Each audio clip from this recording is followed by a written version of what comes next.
There's a strange irony in human relationships that often goes unnoticed. The more someone pulls away, the more we tend to lean in. It's a psychological game rooted in the idea that scarcity equals value. And women, whether consciously or subconsciously, understand this dynamic incredibly well. That's why, even when she likes you, or especially when she likes you, she might step back. She might stop texting, act distant, even cold. Not because she doesn't feel anything, but because she believes that creating distance will increase her perceived worth in your eyes. She's been taught that being too available makes her appear weak. So she masks her longing with silence, hoping it will pull you in. And here's the twisted part. Sometimes it works. Men, being wired to pursue, often mistake that space as a challenge. They feel compelled to re-engage, to win her over again, thinking they've done something wrong or that there's a deeper emotional problem to solve. But more often than not, there isn't a crisis, just a calculated test of value. This is where it becomes dangerous, because if you respond by chasing, you reinforce the idea that her silence holds power. You unintentionally teach her that emotional withdrawal earns attention. And so the cycle begins. You reach out, she pulls back. You try harder, she gives even less. And each time you chase, she believes her worth has just been proven again. Not because of who she is, but because of how much she can withhold and still draw you in. What she's doing isn't always malicious. It's not necessarily manipulation. Sometimes it's survival. It's a product of watching other women being left the moment they opened up. It's born from insecurity, from past betrayals, from the belief that being soft gets you hurt and being distant gets you desired. So she leans into the role of the unattainable woman, hoping that mystery will create magnetism.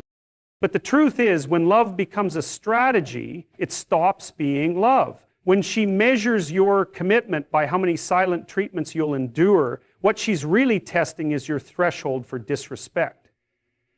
And that's not a healthy foundation for connection. That's a transactional mindset built on fear, not authenticity. So if you're asking whether she expects you to chase again, the answer might be yes. But not because she deserves it, because she's relying on it to feel valuable. And if you keep showing up every time she retreats, you don't teach her that you care. You teach her that your time, your peace, and your self-respect are negotiable. Sometimes the only way to break the pattern is to stop playing the game. At the heart of most emotional games lies one persistent need: control.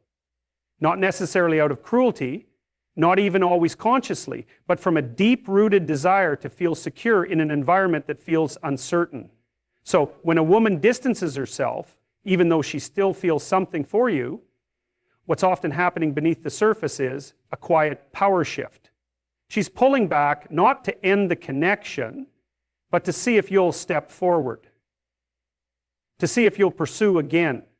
Because if you do, she knows, without words, that she still holds influence over you.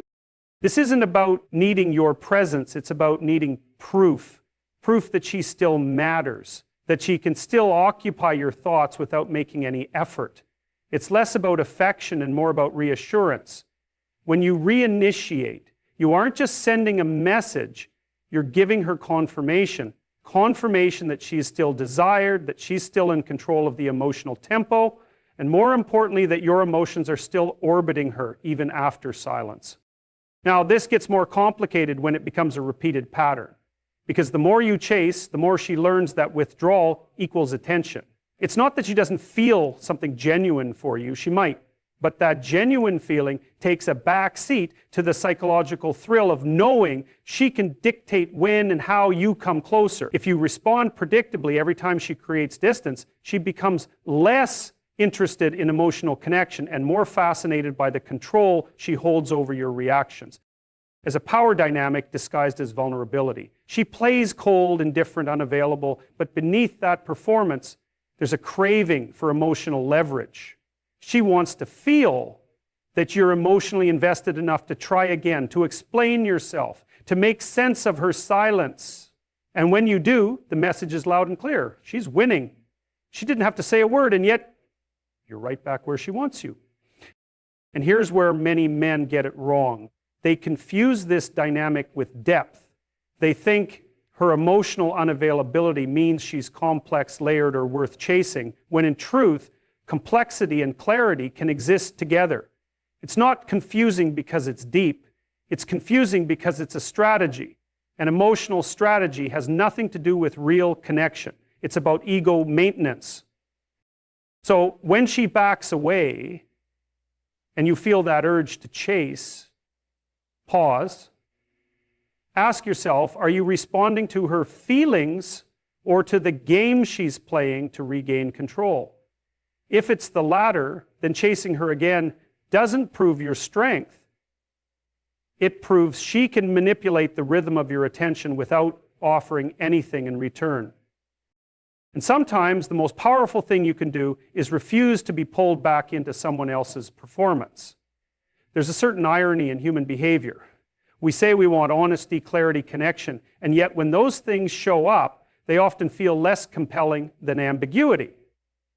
Particularly in relationships, that ambiguity can take on a life of its own. When a woman begins to wonder whether you've truly let go, whether you've genuinely moved on, or simply waiting in silence, it creates a tension that words can't achieve. It's not about what you've said, it's about what you haven't. That uncertainty begins to speak volumes. You see, silence isn't neutral. It carries weight. When you stop reaching out, when you withdraw your energy, when you no longer react to her breadcrumbs or indirect bids for attention, it forces her to confront a void she didn't expect to feel. Not because she didn't want distance, she may have been the one to create it, but because she never imagined you'd accept that distance without protest. She assumed you'd resist, that you'd try to fill the gap, to clarify, to restore the emotional balance. But you didn't, and that disrupts the entire pattern. What really begins to haunt her isn't your absence, it's the absence of reaction. Because most of what we do, especially in emotionally charged dynamics, is a test. It's a way of measuring influence. So when she does or says something that used to get a rise out of you, and now she's met with calm indifference, it shakes her sense of control. She's left to fill in the blanks. And what she imagines in that silence will almost always be more emotionally intense than anything you could have said directly. In fact, your silence becomes the story.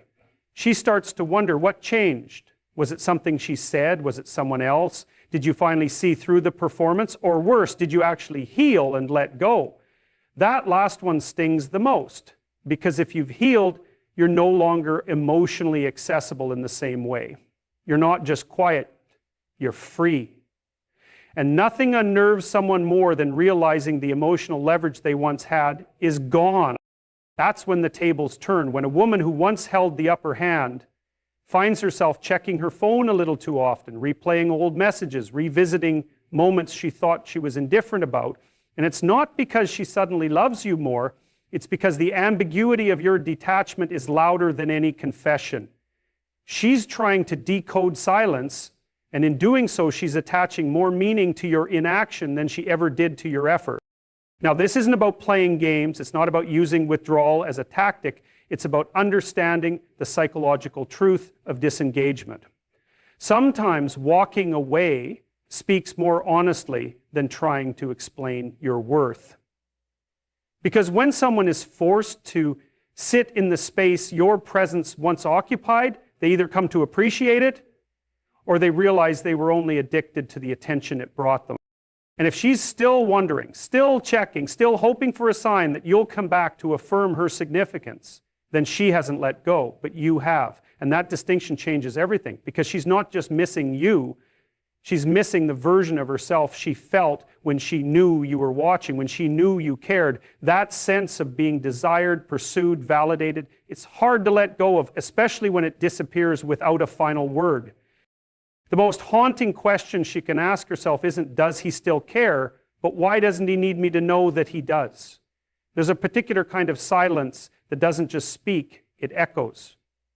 And in relationships, it's the absence of pursuit that creates the loudest psychological resonance. When you stop trying, when you pull back your energy entirely, what remains is a mirror she's forced to look into. But more often than not, what truly haunts her isn't the fact that you're gone. It's that you left without needing to announce it, without begging for understanding, without trying to make her see your worth one more time. You see, the moment you stop trying, you break a pattern. And that pattern wasn't just about you chasing, it was about her knowing you would. It gave her an unspoken sense of control. As long as you kept chasing, even subtly, she didn't have to question her influence. She could play distant, unpredictable, even indifferent, because your energy was always the constant. Your texts, your concern, your reactions were her proof that she mattered, not just to you, but in general.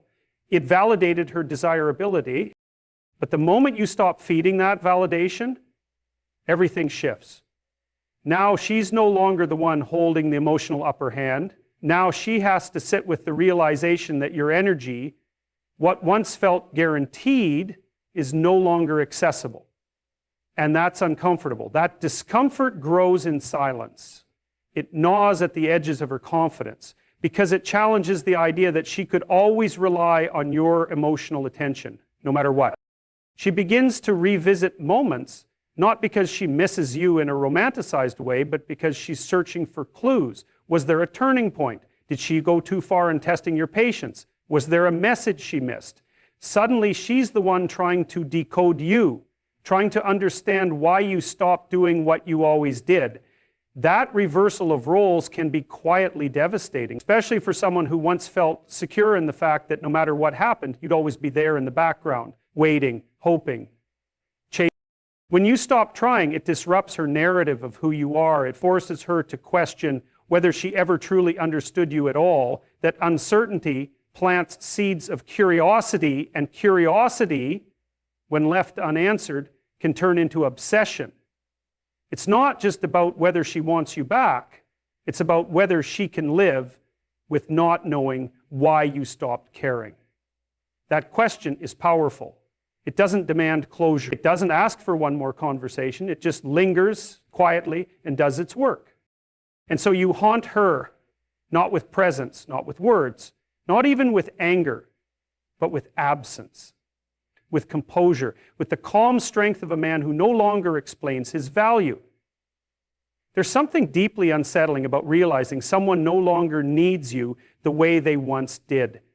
It's not loud or dramatic. It's not the kind of revelation that comes through arguments or confrontation. It's far more subtle and therefore far more powerful, because when a man pulls away quietly, when he stops initiating, stops checking in, stops trying to fix or explain, it sends a signal that can't be ignored.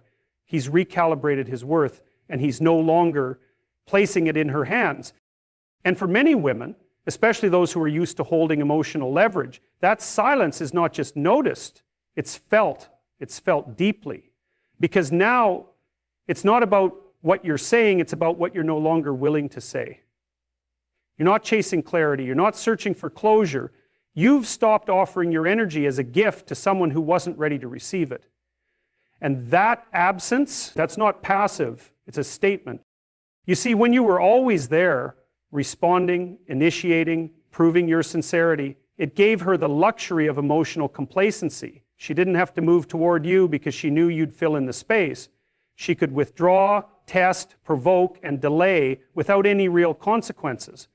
But when you step back and do it without resentment, without theatrics, just quietly and fully, it creates a vacuum, not one she's prepared for, but one that demands her attention.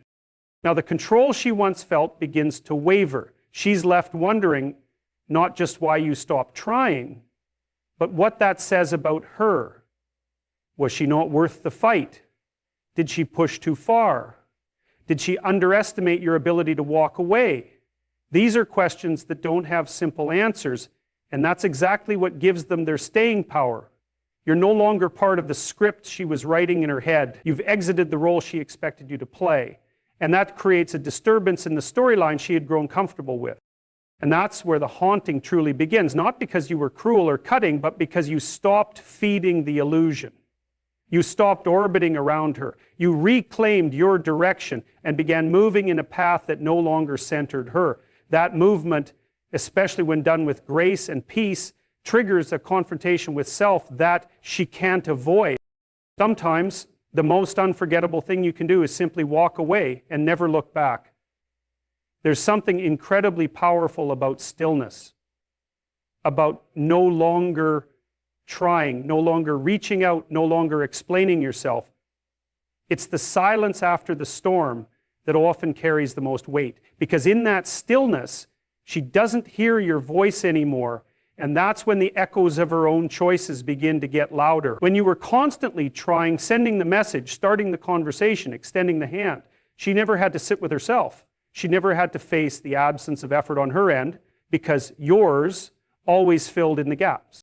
But now you've removed the mirror. You're no longer reflecting her significance back to her. You've stepped out of the frame. And when a woman loses that reflection, when she no longer sees her influence working the way it used to, she begins to question whether she ever truly had it in the first place.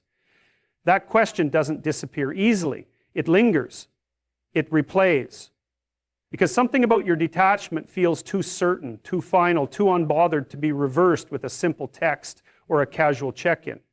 She begins to wonder not just what changed, but when it changed, and more importantly, why? You're not the same anymore. The haunting doesn't come from anything you said. It comes from everything you didn't say. It's in your absence. It's in your indifference. It's in the way you've reclaimed your emotional energy and redirected it without making a grand announcement. That quiet, unshakable shift in posture, where you no longer offer explanation, validation, or pursuit, is what keeps her thinking long after you've moved on. Because most people expect noise when something ends. They expect closure, conflict, chaos. But when they get nothing, when they get space, distance, silence, that's when they begin to panic. She'll go over everything. The texts, the moments, the things she thought she'd always be able to control. She'll search for the turning point, the place where your energy began to pull away, and she'll find nothing solid. Because the change wasn't explosive, it was gradual, it was internal. It happened the moment you realized your peace was more valuable than her confusion. And once that realization fully rooted itself, you didn't just stop trying, you stopped needing to try. So now, you don't have to say anything at all. Your silence is loud enough. Your absence is defined enough. And her wondering, that's the echo that follows her long after you've left the room.